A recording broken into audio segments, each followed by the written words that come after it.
Okay, so in a previous video we looked at how we could bring the data grid into a project, we could bind its source of items, we could get it to automatically generate columns for us, or we could generate columns for it.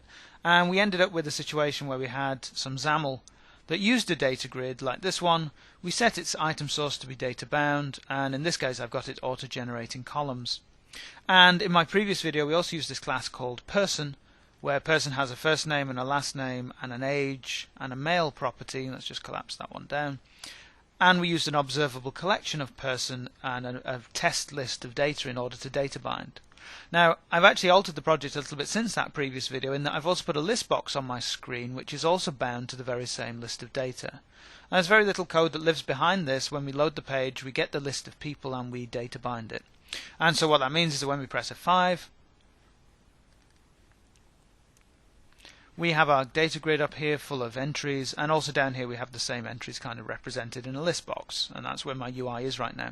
Now in terms of editing data, we already know that when we edit properties in the data grid, those changes go straight through to our data classes that live behind this, and we saw that by demonstrating breakpoints. But we can do it here without breakpoints because we can go and change, for instance, the age here of Sue Jackson. Let's make her 22, and when we tab across we can see that that data change has been reflected in the list box over here. If we change this surname to be instead of Smith, let's change it to be Flintstone, something like that, and we can see down here that's been represented there as well. So we know that the grid is already live, making updates to our data as and when we change things here.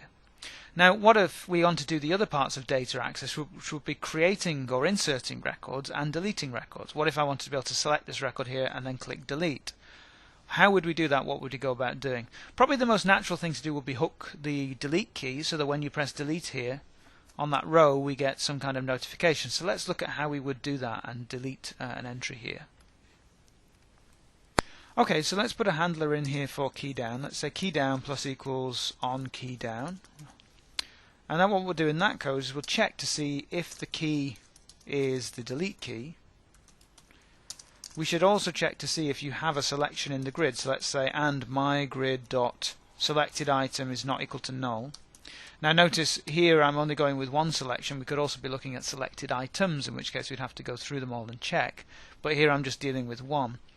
Now this is kind of fine, and what we could do is we could say data.remove, and we pass it the person that we want to remove, which is going to be person myGrid.selectedItem, because that is the data bound item that's going to get removed.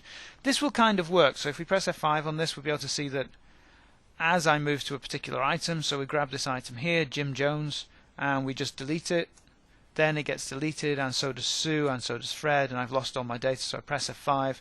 The problem I've got with this is that if you're in the middle of a cell edit like this one here and you press the delete key, then we get into a problem. Okay, so I don't really want to go there. What I want to do is not have this event fire here if you're in the middle of a cell edit. So let's go back to our constructor and we'll say that we get the grid and we'll find its beginning cell edit event. We'll hook up a handler to that. Let's call it on beginning edit, and let's just shorten down this code so we can see it. And we'll also go to the grid and we'll handle its current cell changed events. Let's call that on cell changed. And again, let's just shorten that code so that you can see it. And what I'll do is add to my class a little flag. We'll call that editing. And on beginning edit here, we'll set editing to be true. And on cell change, we'll set editing to be false. And we'll also go ahead and check down here that if you are not editing and these other states, let's go and build. So we should see now that as we go through, we can find a row. Let's find this one here. We're in the middle of editing this one, so let's click delete, and that's working just fine. Let's move over here. But now if we click delete, it deletes the row. So that's kind of a natural way. We get rid of the other two rows, delete and delete. Natural way to make those two things work. So we got a simple delete key to delete rows from the grid.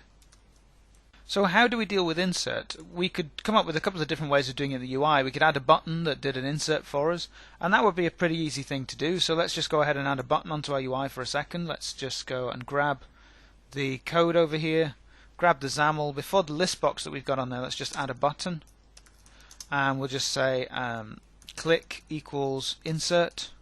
Let's say on insert, something like that. Let's say content equals insert. and let's just go and set a margin on that of 5 or something like so. And what we can do then is write a handler for that button. So we'll pop to the code behind this, we'll write a handler, we'll go ahead and say on insert, and simply all we'll do at that point is say data.add of a new person. That will go on to the end of the record. So if we go and press 5, that will pop into the collection on the end. So when we click that insert button, we can see that we're adding new items into that collection. So that's one way of doing it. That's pretty simple. And all of those will now represent themselves as 3 blank items essentially in the collection, with a total of 6, as you can see, bound to the list box below. So that's one way of doing it. Another way would be to add a blank row to the bottom of the grid, and when you typed into that row, that would create a new entry, and that's a fairly common way to do things.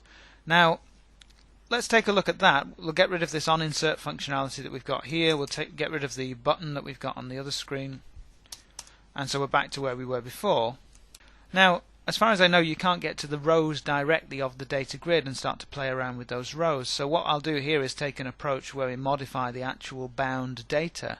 So rather than using an observable collection here, I'm going to paste in my own collection class, which derives from that. Let's just paste that in here rather than spend time typing it out.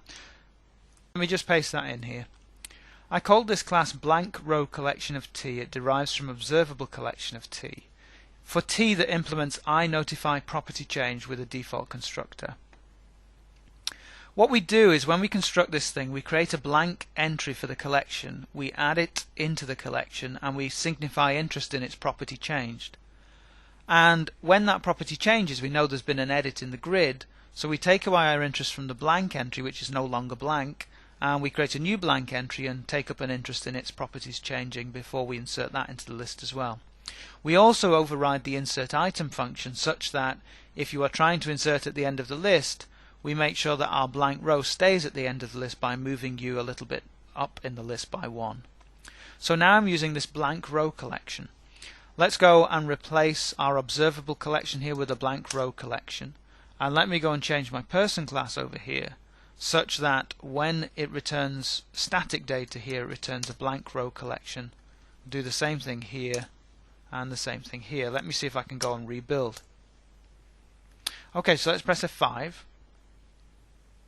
And what we should see now on the end of our items here is a blank row. Now when I start typing into that blank row, let's put Williams into that one and move off, you can see that what happens is we get a new blank row, and this row is now filled with data, and we can put 101 into that and say that this is male. And as we start typing again into this row, we get another row. Let's put Johnson in there or something like that, and again we get another row down here. Now this is not bad. The problem I've got is that this list box is seeing an additional row which shouldn't really be there. So what can we do about that row? Let's go back to the code. Just visit that blank row collection again, and I'll add a new property to this. I'm just going to paste it in, and that new property I'm calling real items, and all this is, it's enumeration of every item apart from the last one, so it's just giving you back everything apart from the blank row. We can then go back to our XAML and bind the list box to real items instead of the whole collection, and that will give us the right data that we want. Now we also need to make sure that we fire change notifications whenever the real items property needs to change. So essentially after an insert here, we would want to fire a change notification. Let me just paste in a function that fires a change notification, so it just does property changed on the real items property. We would call it after an insert, let's say fire real items changed. We would also call it here after we've done inserts ourselves, and we'd also need to override delete or remove such that after we removed an item we'd also fire that. Let's press F5. We now have our list box binding to the real items collection, so we only get 3 entries here. It's still doing the editing stuff, so if you change this to Jones, that's updated down there. If we insert a new record here, let's just go for Tom Robinson, something like that, 22, then you can see that that's working as well, and because this is now bound to the real items, the grid and it are being nicely kept in sync. So just a possibility as to how we could put those things together, but hopefully you're starting to see insert, update, delete, some events that we can handle, and how we can make that work with observable collections to get the data grid editing things on the screen.